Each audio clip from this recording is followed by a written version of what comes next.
The eastern continent was a land of shadows. Tall mountains pierced the clouds like broken teeth. Ancient forests hid secrets older than any kingdom.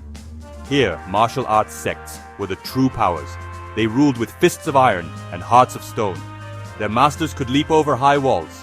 Their disciples could shatter rocks with a single blow. For generations, these sects fought for honor and for land. They followed a strict code. Their world was one of order, built on the strength of their ancestors and the purity of their chi.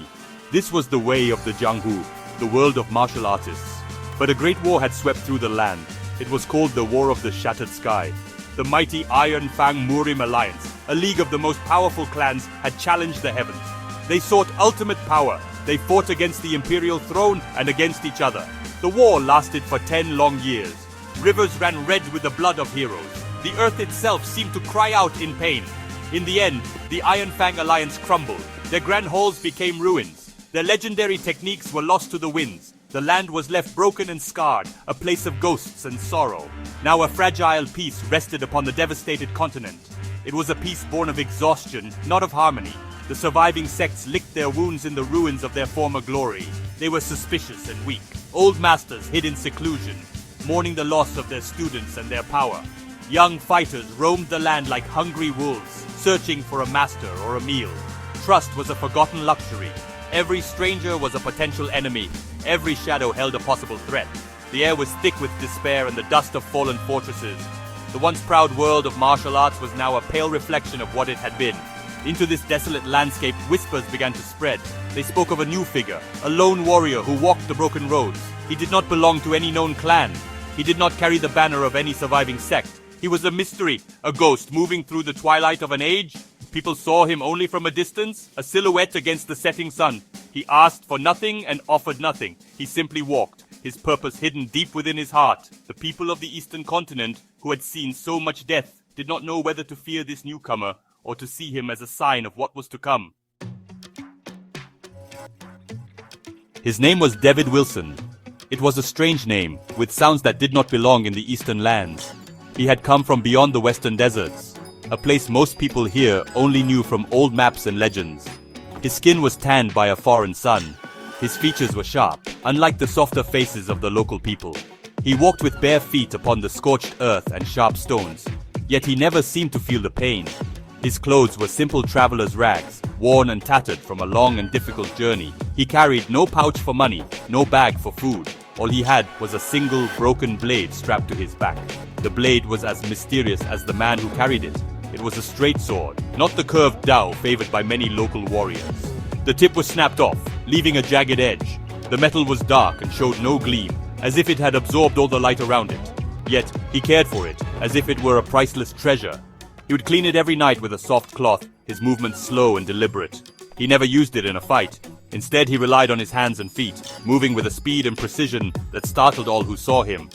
The broken blade seemed to serve a different purpose, a silent reminder of a past he never spoke of. His eyes were perhaps the most unsettling thing about him. They were the color of a winter sky, a pale gray that seemed to hold a deep and profound exhaustion. They were the eyes of a man who had seen too much, who had fought too many battles and lost too much. There was no fire in them, no ambition, only a quiet, watchful stillness. When he looked at someone, it felt as if he was looking straight through them, into the depths of their soul.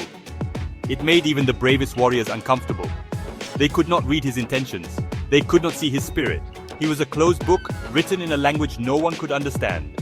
He became known as Bloodhound. The name was given to him by the villagers of a remote mountain pass. A vicious beast had been terrorizing them, and the local martial artists could not stop it. Devid Wilson appeared one evening, tracked the beast through the dark woods, and returned before dawn. He was unharmed. The beast was never seen again. He did not ask for a reward. He did not speak of his deed. He simply sat by a stream, washing the dirt from his hands. From that day on, the name Bloodhound followed him, a name that spoke of his incredible skill and his silent, relentless nature. The old masters, who were still alive, watched Devid Wilson from the shadows. They were the keepers of ancient knowledge. They understood the flow of chi, the life force that powered every martial artist. They could sense the energy within a person's body. When they sensed Devid's chi, they were deeply disturbed. It was unlike anything they had ever encountered. A warrior's chi was supposed to be like a flowing river or a burning fire. It should be vibrant and full of life.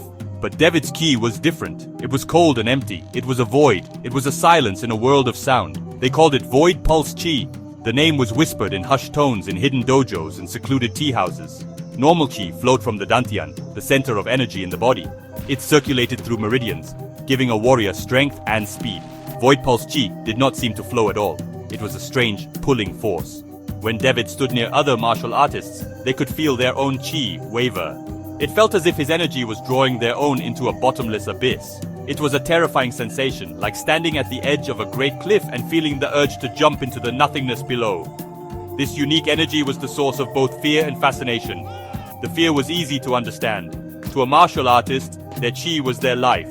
The thought of it being drained away or silenced was worse than death. They saw Devid as a threat to their very existence, a walking anomaly that could undo the foundations of their art. Some clans declared him a demon. They said he was a harbinger of a new darkness, sent to consume what little light was left in the world. They warned their disciples to stay away from him, lest their own martial spirit be extinguished forever. Yet, others were intrigued. They saw not an emptiness, but a different kind of power. They wondered if Void Pulse Ki was not about absence, but about control. Perhaps Devid had mastered a new path, a way of turning nothingness into strength.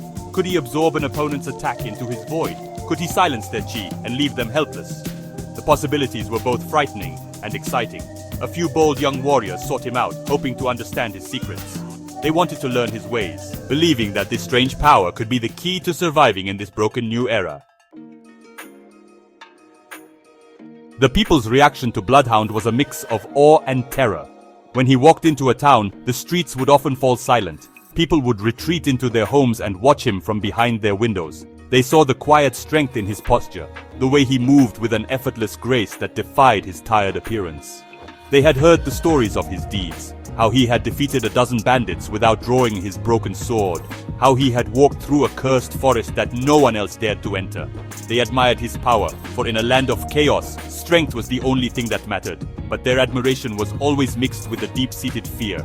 He was an outsider, a man with no past and no connections. He did not follow their customs. He did not respect their traditions. He was a force of nature, unpredictable and untamable.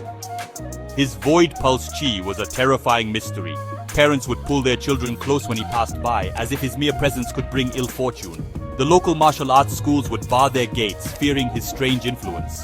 He was a symbol of the unknown, and in these uncertain times, the unknown was the greatest fear of all. Devid Wilson seemed indifferent to their reactions. He walked his own path, alone. He never sought company and rarely spoke unless spoken to first.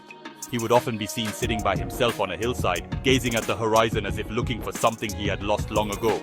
There was a profound loneliness about him, an invisible wall that separated him from the rest of the world. He did not seem to belong anywhere. He was a wanderer, a solitary fang broken off from a pack that no longer existed. He was a warrior without a war, a man without a home. And so, the legend of Bloodhound grew. He became a living myth in the ashes of the Eastern continent. He was not a hero, for he did not fight for justice. He was not a villain, for he did not seek destruction. He was simply there. A silent, powerful figure whose presence was changing the world around him. He was a lonely soul, but his strength was undeniable. He was a man who did not belong, yet he had become important. The lone fang with his broken blade and his empty heart was a new and fearsome power in a land that was desperate for any sign of strength.